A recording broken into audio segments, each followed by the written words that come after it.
I'll finish up cameras today and hopefully get somewhat deep into optical communication and recording.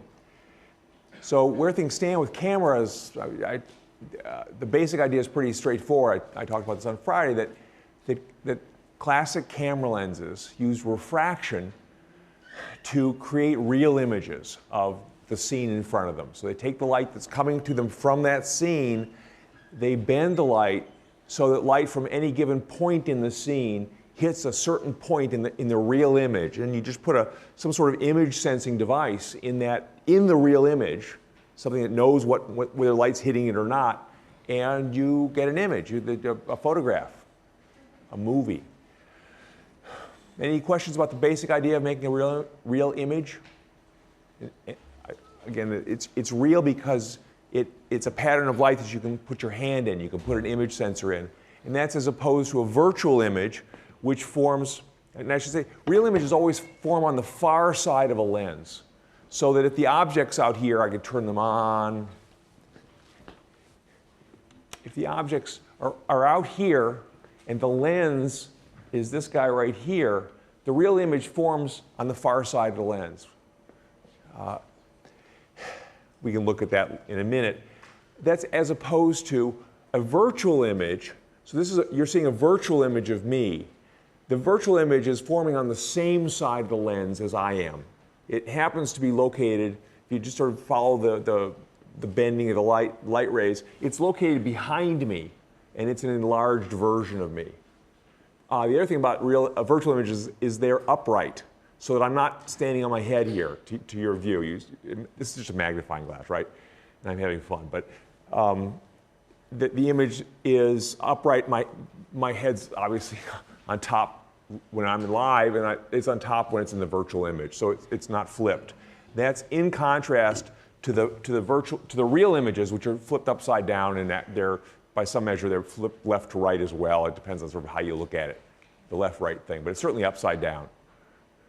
Is that okay?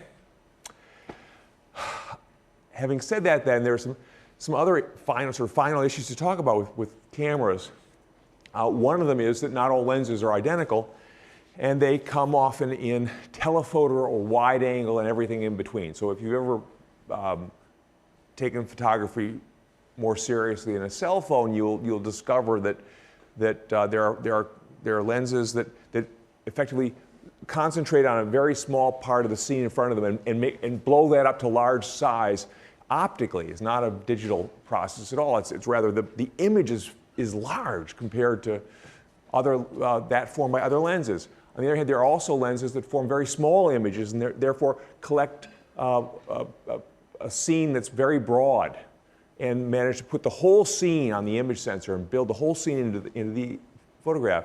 And just by long-standing sort of convention, the ones that sort of zoom in on the distant objects are called telephoto lenses, and the ones that capture the entire scene in front of you are called the wide-angle lenses. And how do they differ? Well, those two differ in the focal length of the lens. And to give you an idea, let me show you these two effects, and then we can come back to this image. Actually, I can leave this up here. I'll let us look through the lens over there on the side. Does it work? Yay, okay. So we're looking through this camera at the real image projected on that ground glass screen. And right now, you're looking at the image of these three distant objects, the lights. As we saw last time, you can only really focus on one at a time because distance does matter. So here now I've got it focused on the tall filament. To focus on a more distant object like the little ball compact fluorescent, I have to move the lens farther from the screen. And to focus on the very nearby circle, I have to move the lens farther from the screen. And that all had to do with how the rays coming from those objects are diverging when they enter the lens. The nearer the object is to the lens, the more its rays are diverging, the harder it is for the lens to bring those rays together the farther beyond the lens that the real image forms. So I was just playing around with this and trying to get the three things to focus. Hopefully you can sort of rediscover for yourself why the nearer objects put the image farther from the lens. Thinking after class, I don't have to do that.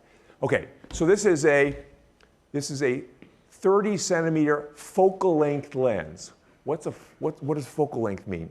Well, as we'll see, the focal length of a lens, it tells you how far beyond the lens an image forms for an object that's very far away, like the moon. In principle, as far away as, infinitely far away. These objects actually, for all practical purposes, are already pretty nearly infinitely far away. They're 5 meters away. That's big compared to this distance. And so the image forms about 30 centimeters after the lens. It is a 30 centimeter focal length lens. In fact, because these objects are a little closer than the moon, the lens struggles a little bit in trying to bring their rays together. And so the images form a little farther than 30 centimeters from the lens. 30 centimeters is kind of as close as you can ever get when you're working with the rays that are the easiest to focus, those being the ones that have come from the moon. It's okay? So this is a 30 centimeter lens. It creates images that are the size you're seeing them right now, just sort of to remember a little bit how big those images are. If I replace this lens by a much shorter focal length lens, here's a 10 centimeter lens. We'll go seriously short. If I put it over here, I got to bring this up a bit. It looks pretty crummy. Why so crummy?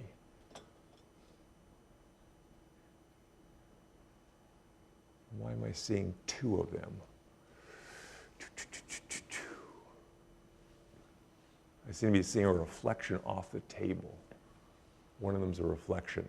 But the images, okay, apart from the fact the images are crummy because these are very simple lenses, the images are forming much closer to the lens. This is a 10 centimeter lens, focal length. It's a third the focal length. And so the images form much closer to the lens. They're also much smaller. They're about a third the size. And one other thing about it is they're much brighter. Why brighter? Because the lens is the same size and diameter as the 30 centimeter lens. They're both an inch and a half-ish in diameter. So all the light that was present before is in the image is still present in the image. But it's concentrated into a smaller area, so it's brighter. Is that okay with everybody? This is effectively think first. Wide-angle lens. Why? It's creating a small image. If our image sensor were the size of the screen, we would see not only all the lights, but everything probably all the way out to here. If I were, you can see me over here flashing the light at it, right? So I can come all the way out here and still be in the image. So it's gathering a wide field of view. In contrast to the long lens, long focal length lens, which is a telephoto. It makes a much bigger, much dimmer image, but there's not so much field of view. Can we see me at all here? I have to come in pretty tight here before you can start to see me. It's narrowed in on the center of the scene in front of the lens. So bottom line is, telephoto lenses, the ones that concentrate on a small part of the scene in front of them and blow it up to large size, they're long focal length lenses. The image forms far beyond the lens. The lens typically has, if it's a camera lens and you want to protect the path from the lens itself to the image sensor, you need a long tube. So when you've watched people at a sports event with a lens that looks like a bazooka, I don't know, a giant thing out here. That's a long focal length lens. It is a telephoto lens. It is projecting its image very far beyond the physical lens itself. It takes a long distance for the light rays to come together and form the image. To do that, the telephoto lens bends the rays gently. It does not try to bring them together to meet up close to the lens. It does a gentle job and lets them come together way far beyond the lens to form a giant image. So if you remember the question I asked you the other day, actually I'll ask it. And I don't believe I answered this question. Oh, I think I did answer the question, yeah. But I'll ask it to you again anyway because no one will remember. If you want to change the camera's lens to make a distant object appear large in the photographs, telephoto lens, what do you do to the lens to do this? You okay with the question?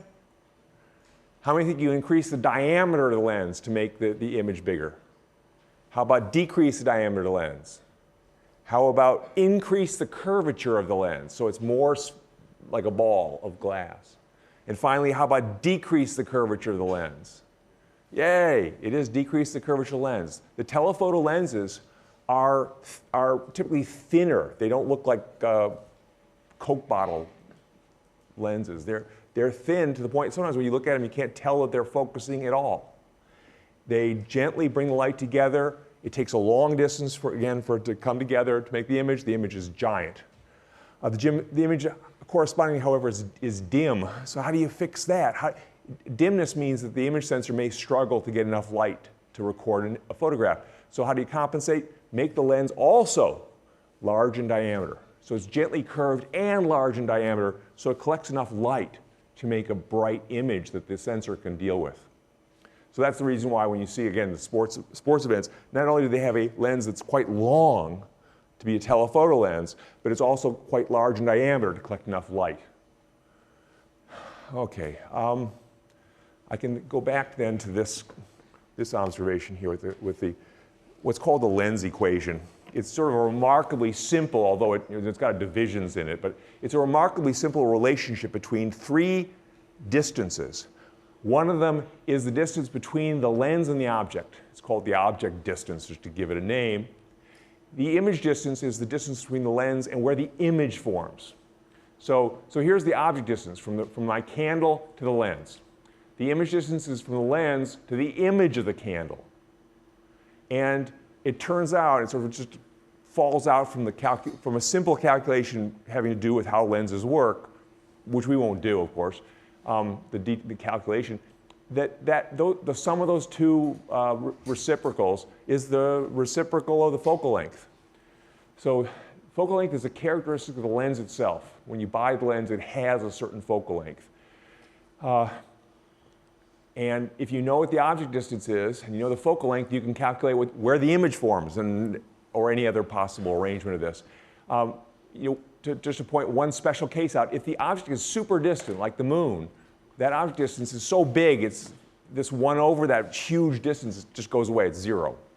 So really, the image distance and the focal length are the same. That's what I claimed was true, that if you take a very distant object, like the lights in the back of the room, and you figure out where the image of those lights in the back of the room, I'm actually getting images of the projector. There are two dots here. Those are the projectors lighting. They're pretty far away, and they're forming a nice round image on this screen I'm holding here. I don't know whether all of you can see it, but is it okay? You can see the dots? Here are the room lights forming images, and they're the projector screen forming it. The distance now between this lens and the paper screen I'm holding there, which is about 2 feet, that's the focal length of this lens. It's about a 2-foot lens. Okay? And once I know the focal length is 2 feet, in give me an object distance, I can give you an image distance. Works out pretty well. Any questions about that relationship? It's just it is useful in calculating where to look for the image if you ever need to. Mostly I care in this context that you understand how a telephoto lens works and how a wide-angle lens works. You okay with that? Already asked that question. Okay, so a few tidbits about fancier lenses. You're sort of used to just being able to point and shoot and not worry about any details beyond that. There are some details that if you ever get involved in more serious photography, you might well care about. And so with fancier lenses, they often have built into them apertures. That is, they have the ability to shrink the effective diameter of the lens. The lens, this lens obviously collects an awful lot of light. It's got a huge diameter. This will form a nice image, but the image will be very picky about focus. Because if you're using rays that went through the center of the lens, the middles part, the edges, all those rays, trying to get them all together at once is tough. And if the distance to the object changes even by a little bit, they won't all come together in the real image at the same distance as they did before, and you have to focus again. So focus becomes critical in lenses that have a large effective diameter. So what's the alternative? Well, if you go to a smaller and smaller diameter lens, the focus becomes less and less critical, and you can get a larger depth of focus or depth of field. That is, things that are not actually at the same distance from the lens will simultaneously all appear to be in focus. In principle, they're not quite in focus, but they're all, for all practical purposes, they're in focus. Is that okay? So by shrinking the diameter of the lens, you can get more depth of focus. By enlarging the diameter of the lens, you can get less depth of focus. Why would you care one versus the other? Well, if you're taking a picture of all your friends in front of the mountains, you probably want your friends to be in focus and the mountains to be in focus. So you might well want to use a small aperture in your camera.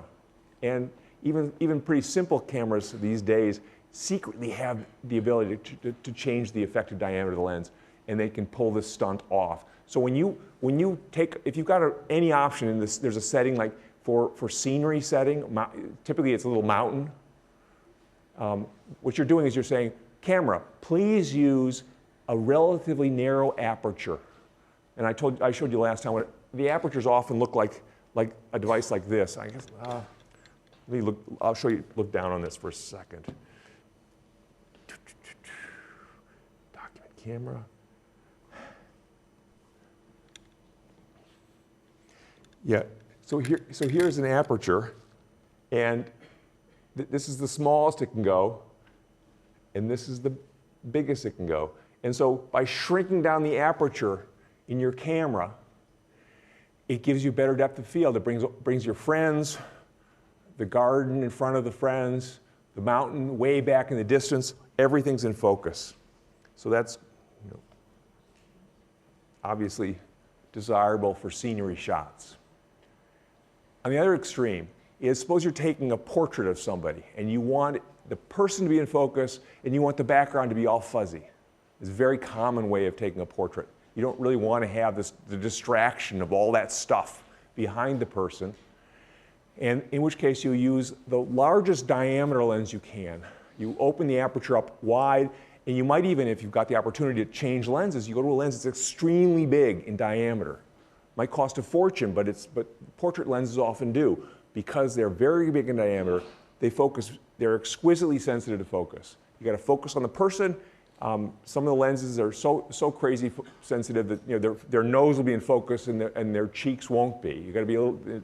You can get that to that extreme if you want to. But anyway, a lot of portrait photographs, I could go surf the web and find these things, will deliberately use a large effective diameter of the lens. Is that okay? The measure of sort of how large in diameter the lens is, actually, what matters is not just the diameter of the lens, but the diameter of the lens as compared to the focal length of the lens. If a large diameter lens that has a long focal length, it still might get a pretty good depth of focus. A small diameter lens and a small focal length might be the same thing. They sort of scale together. So there is a quantity known as F number. And let me get the F number right. It is the focal length divided by the diameter of the lens, or the effective diameter of the lens. That's the F number. And it gives you it provides two useful pieces of information. For lenses that all have the same f number, regardless of their focal length. If you take the length, the focal length of the lens divided by its diameter, if it's 4, for example, you'll get the same brightness of the image and you'll get the same depth of focus, approximately. If you go to a f number 16, they seem to go in powers of 2. If you go to f number 16, that is a long that means the focal length is much longer than the diameter of the lens. It's a tiny little lens compared to the focal length. You get tremendous depth of focus. Everything's in focus. The mountains, the butterfly going a foot in front of the camera, it's all in focus. The image is dim, however. Is that okay? On the other hand, if you have f1.2 or 1, 1's tough. 1's tough to get. 1 means that you divide the focal length by the diameter of the lens, and you get 1, that's a big diameter lens. So there are lenses, they exist, some 1s, but that's rare. But 1.2 is not rare. That has very little depth of focus. That's for portraits and stuff. Okay? Anything else I want to tell you about f number? Just that if you go to a high f number, which means that you're using it's got a small diameter compared to its focal length. The image is dim. You probably need a long exposure to get enough light to hit the sensor for the sensor to go, yeah, I see this.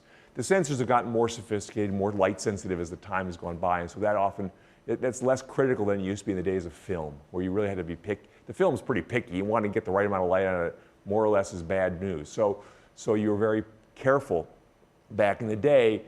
If you were going to use a high f number, which doesn't collect much light, you had to use a long exposure. And that has its own consequences. Sometimes it means the motion is blurred.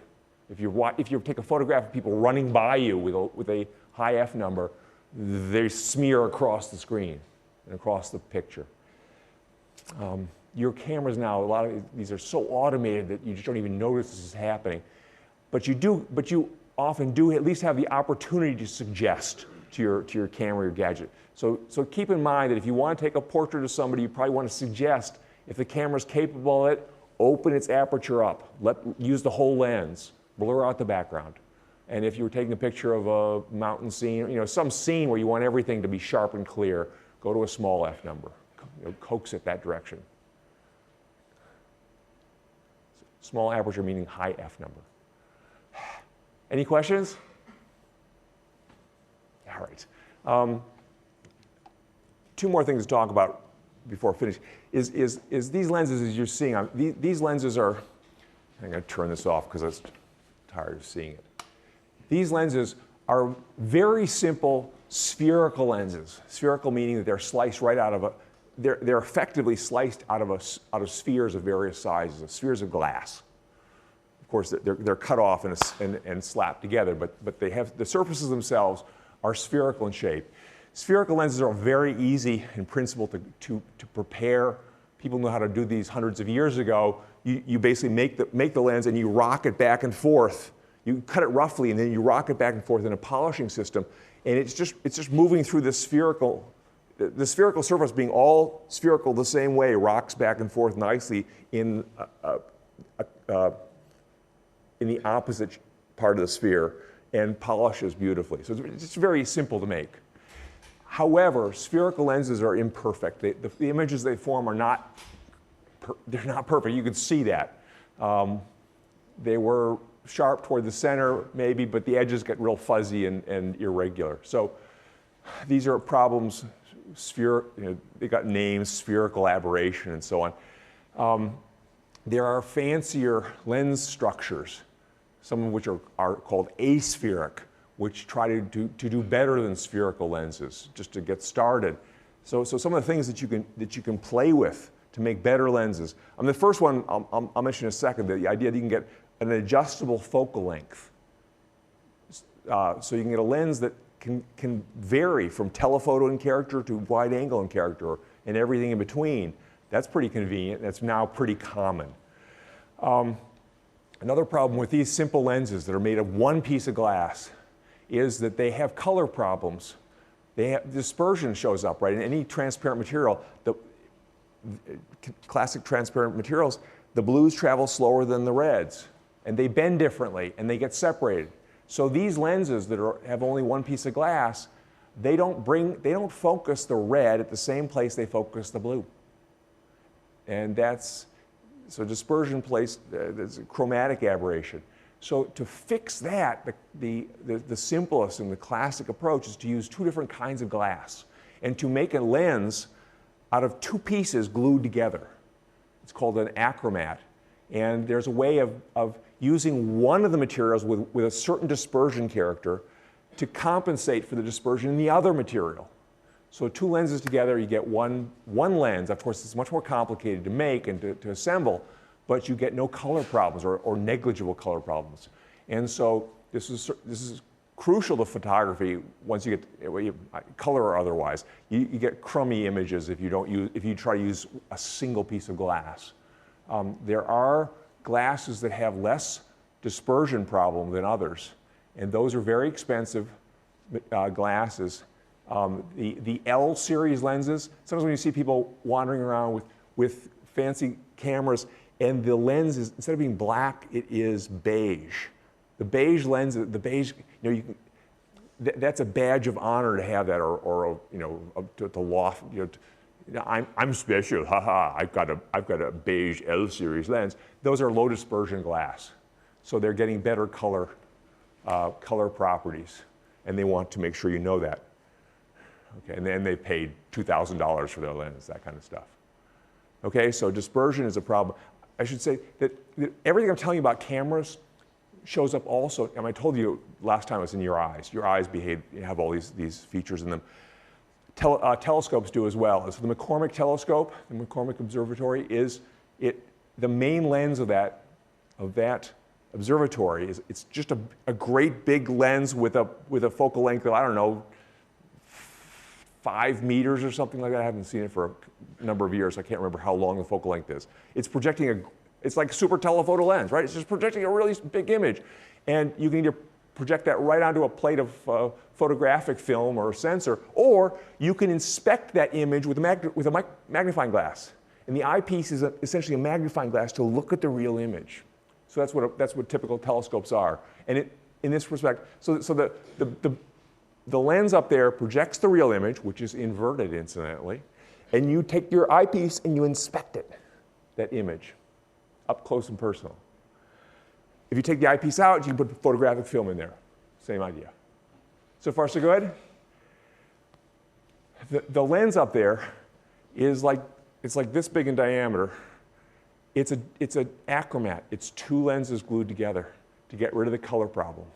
And that's why during the era when that McCormick Observatory was created and the telescopes were like that, these were essentially lifetime projects to make a lens like that. Make one perfect achromat lens was like someone's life's work. Partly just to get the glass that clear and that clean without stresses and structural bubbles, no bubbles and stuff. To get that clean and then to polish it perfectly enough to get a really good real image. And have two of these. You don't make one lens. You make two lenses and glue them together as a sandwich out of two different materials.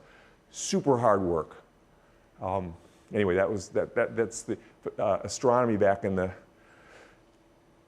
19th century. All right? What are the details here? Oh, anti-reflection coatings. These are important not only to camera lenses, but to a lot of eyeglasses. If any of you have eyeglasses, you probably have had the option of, do you want an anti-reflection coating or not? Well, what's this about? Glass and plastic surfaces reflect a couple % of the light that hits them, right? Well, for eyeglasses, to some extent, you can see whether somebody's got just a simple surface on their eyeglasses or whether they have something special on them by how much light shines off them. The extent of the reflection. And for eyeglasses, the reflections are not such a big deal. One of the issues with reflections for the wearer of the glasses is light that comes in, hits once, and bounces off and dazzles the people walking by. Who cares? But light that comes in, hits the back surface of the glasses, and bounce and reflects, and then reflects off the front surface. So it's a double reflection, in, out. That light goes back into your eye, and it's annoying. So the sun is coming up here, ding, ding, ding, it's bouncing, and you see extra features in your field of vision that you don't really want. What's the solution? The solution is to apply a coating to the surface that uses, that either, there's the simple and the fancy anti-reflection coating. The simplest anti-reflection coating is to apply to the outside and inside surface of the glasses a layer that reduces the change in speed of the light. So the light encounters that thin surface and it slows down a little. And then it goes through that thin surface and enters the glass and slows down a little. That process, instead of going from the speed in air to the speed in plastic or glass, it has this intermediate, and that actually reduces the reflection considerably. So that's the simple way of reducing the reflection. Just use a material that's got an intermediate index of refraction. The problem with that is that's limited. It's not super, super good. And the other thing is the materials that are like that are often pretty soft and easy to scratch. Magnesium fluoride is one of them that can be used, but it's not very good for, you wouldn't necessarily want the surface of your glasses like that because you can't clean them very well. So what's the fancy way to do it? The fancy way to do it is to put a series of layers of transparent material on your glasses that use interference to kill off the reflections. So that all those surfaces, I don't know how many they need these days, but they manage to make it so that light across most of the visible spectrum fails to reflect because it interferes with itself. The reflections, the partial reflections interfere with one another and result in no reflection or nearly no reflection. And that's the current standard, state of the art for eyeglasses, and it's also the state of the art for photographic lenses. Photographic lenses often have half a dozen, 24 surfaces inside. Lots of possibilities for reflection, which I'll come to in a second. And the result is that you really got to suppress reflections from all these surfaces. Otherwise, you got light rattling around the lens that shows up in a non-imaging way on the image sensor. They just fogs out the whole image. It causes trouble. The blacks aren't black, the whites aren't white. So they use essentially these oil films effects, these oil film interference effects to kill off the reflection. And you can see this in your camera lenses, if you got, they're big enough, or eyeglasses. There's a purple look to the light bouncing off the glasses. Mine actually, they have exactly that purple look that I'm claiming because they are anti-reflection coated. So light's coming in, it's the whole white. The only thing that's really reflecting off at an angle is the violet end of the spectrum. And you can see that on a decent size quality camera lens, all that purple character to it. But by and large, no light reflects. So my glasses, you're not getting flashes of light off my glasses because the reflection off this front surface is 0.1% or something like that. It's way, way down from the 4 that it would be if it were just glass. I always chuckle at old movies where they would have the actor who did not need glasses or refused to admit that they needed glasses would have glasses with a flat plate of glass in them. And you would occasionally see as somebody's turning along, you see just this bright flash of light from the sun over there. They just turn on, you get a perfect bounce off this flat mirror surface. They're not wearing glasses. They don't need that. Anyway. You okay with this so far? Other things about the fancy lens. To get really good images, again, one spherical lens won't cut it. Even an achromat won't cut it usually. So they use multiple lenses to sort of fix all the little imaging problems. I should say multiple elements, I think is the proper name for it. It's one lens composed of many elements. And I said this is one of the reasons why you need the anti-reflection coating is because if you're going to put 5 elements into the lens, you better not have a lot of light bouncing back and forth. So they're all anti-reflection coated, but they're all in there for a purpose to try to perfect the imaging process. Your cell phone cameras do an amazing job of forming images. They're actually quite high tech. They're made really inexpensively. They are not just simple spherical lenses. They are totally engineered. I think are they one element? I'm not sure how many elements are in the lenses. They're of course very small in diameter, so they're not working with a lot of glass. and they have very short focal lengths. The whole thing takes place in a tiny little structure, but they form kind of amazing images. But that's what happens when if you're going to make 100 million of something, you can really engineer the bejeebers out of it, and they do.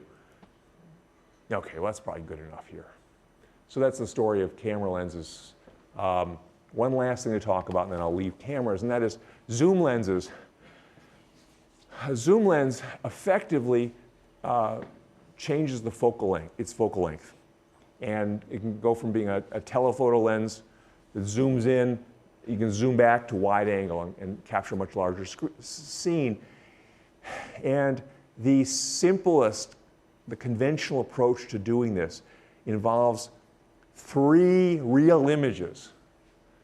And the idea is that you use a bunch of elements. In principle, you need 3 elements to do this. In practice, it's probably more than 3 elements, because each one might be is probably an achromat at the very least. You have the first lens element forms a real image of the object, and the real image is a pattern in space where you can touch it if you wanted to, but nobody touches it. It just sits there in empty space, and it acts as the object for a second element, which forms a second real image. And finally, that second real image acts as the object for the third and final element, which forms yet a third real image on the image sensor. So it's just a series of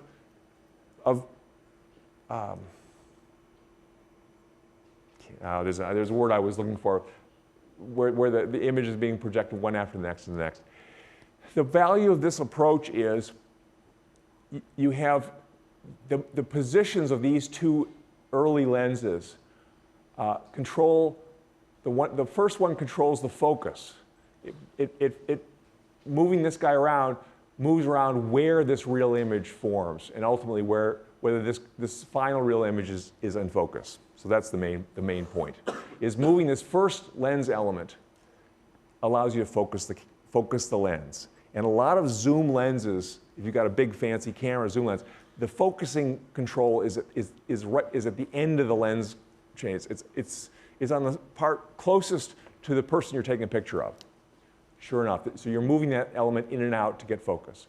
The middle element has this interesting feature that as you move it back and forth, you change the relative sizes of these 2, the first real image and the second real image. The closer this intermediate element is to the initial object, to the earlier, I'll call it candle, the bigger the second candle becomes. And the second image. So moving this element back and forth changes the size finally of the final real image formed on the sensor. So this is the zoom in, zoom out motion. Shoving this guy forward makes what shows up on the image sensor bigger. Shoving it backward makes what shows up on the image sensor smaller. The details, do I care that you remember it? Not a bit. But you just can understand that these motions within these collections of lens elements allow you to change the size of the final real image hitting the image sensor, and therefore make the lens effectively telephoto if the image is blown up big, or wide angle if the image is blown down small. Okay? And that's what when you're playing with the zoom feature on your camera, or your zoom feature on your video camera, all that, or just it's not so much in your cell phones, because your cell phones don't have the zoom real. Maybe some of them do. I've never seen one that has a real zoom, an optical zoom. It's digital zoom, which is cheating. That just takes the middle of the picture and just makes it big and grainy. Is this true? Does anybody have an optical zoom on their camera, on their cell phone? No. Okay. But certainly, like, video cameras do. They'll, 60x optical zoom. You can zoom in and you can get a fly in the back wall. You usually give up some resolution for that kind of crazy zoom. There are lenses that you can buy from, again, the L series lenses, these $2,000 lenses or $5,000. Some of those ones they have amazing optical range, and it's sharp as a tack the whole way. So that's impressive, but you pay for it. Any questions about cameras? I'm just going to leave cameras then. We're done? Okay. So,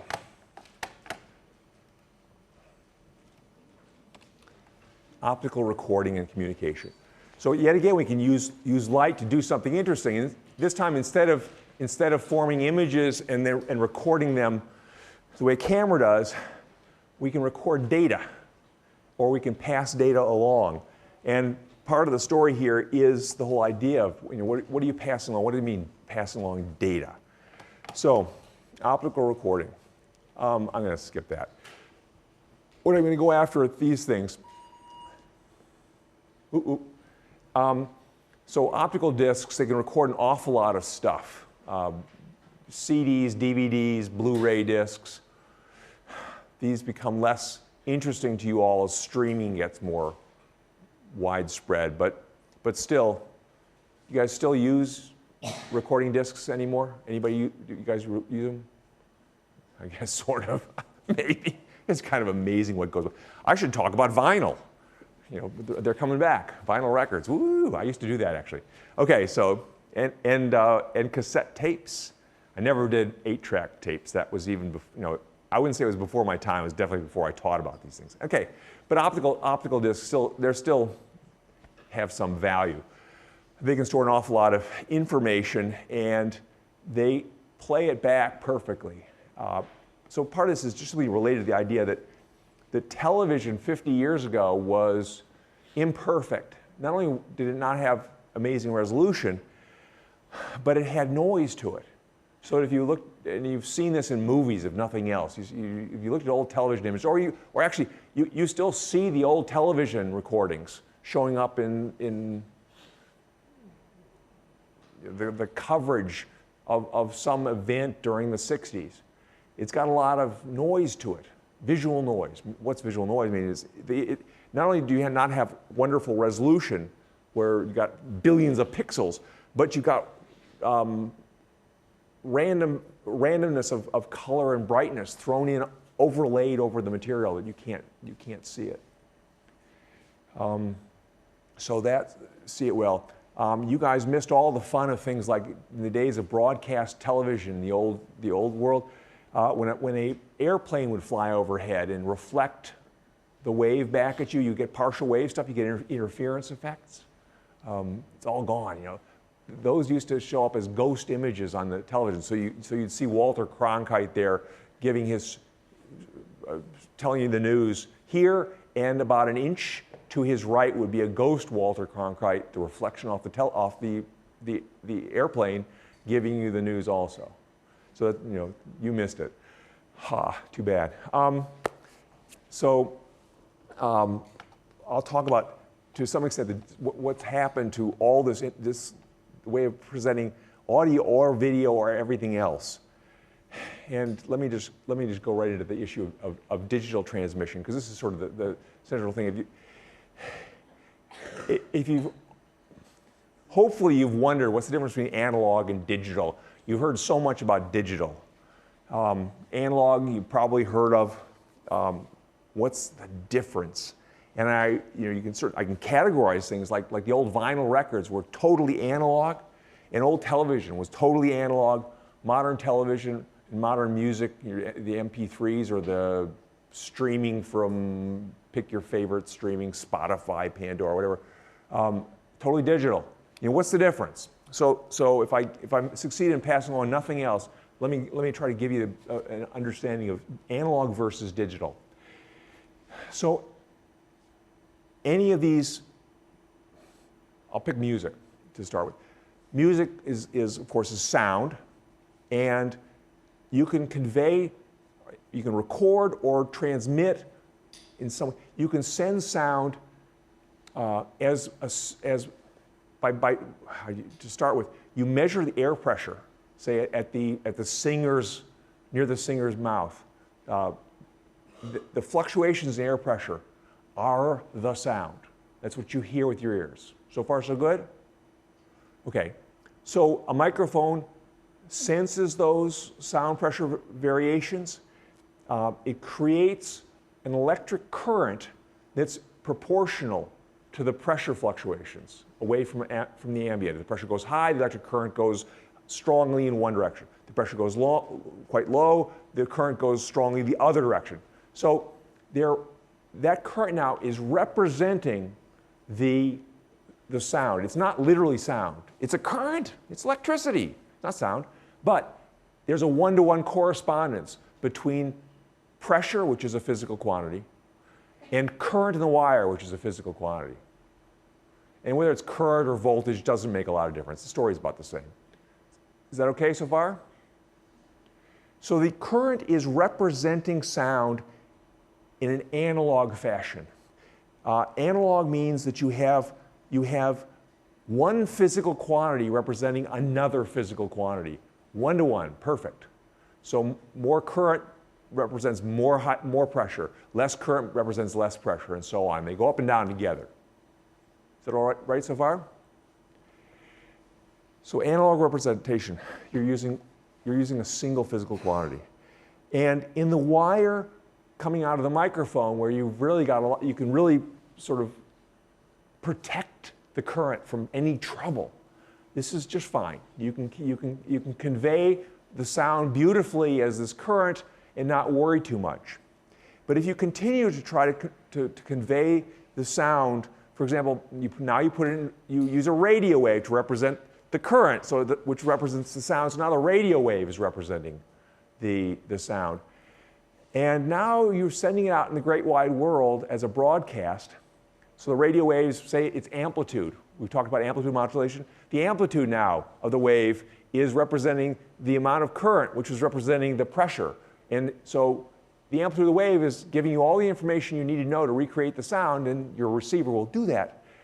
But any junk that shows up because somebody's running their lawnmower or because there's a lightning storm or something like that, anything that shows up that's indistinguishable from this transmitted transmission, electromagnetic wave, confuses your receiver. It can't tell the difference. And so noise begins to appear in the sound. It cannot perfectly distinguish the electromagnetic wave that's supposed to be representing the sound in an analog fashion still, and other stuff that's just showing up that wasn't, no one asked for it, that's coming about because of random noise issues. And so to give you just a more specific example of an analog representation, if I wanted to represent air pressure by the height of my hand, this would be an analog representation of air pressure. And we could make the bench 0. So this is ambient pressure. And during a silent period of the music, this is where my hand would be, representing no sound pressure. And then I'd go up and down like this, right? This would be high pressure, low pressure. I'm making very low frequency sound. If I go faster, I'm representing higher frequency sound. But this is an analog representation, one physical quantity, the height of my hand representing another physical quantity, the air pressure in the sound. Well, this is okay as long as there's no noise around. What would noise be? Well, suppose there were a whole flock of birds flying through this room, and you couldn't see where my hand was very accurately. You couldn't recreate the sound very accurately. So analogs, or the lights were turned off, or I was dizzy and I'm having trouble keeping my hand under control. Okay? So analog is very susceptible to noise. You can't distinguish the original physical quantity from any junk that gets thrown in on top of the physical quantity. What's the alternative? The alternative is a digital representation, and digit somehow sounds like decimal and so on. It's not really about that. The digits are symbols. What you're doing is you're sending information as a series of symbols, and the symbols can represent anything you like. They could, for example, they could represent just the letters of the alphabet by Morse code. That's perfectly good, digital transmission.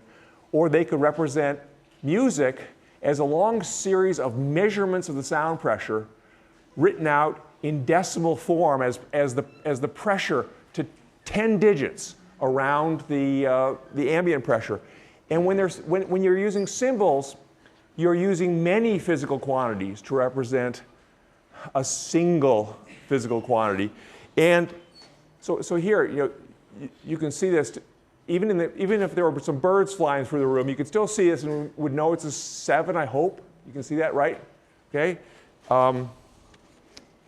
Here's a 5. Even if I take the 5 and I step on it a couple times and get it all dirty, as long as you can still see it's a 5, we've lost no information. So digital transmission says, don't use this one physical quantity to represent one physical quantity. It's too susceptible to imperfections in the production, the transmission, all that stuff. Too much noise sensitivity. Use symbols. And just keep flashing symbol after symbol. As long as the person at the far end can read that symbol, even if it's somewhat flawed, all the information is getting across. 100%, exactly 100%. And you just need a lot of symbols to represent the sound from your favorite music track. It's a lot of symbols, but no, there's no loss along the path. As long as you can read the whole way through, it's perfect. And that's the digital transmission concept.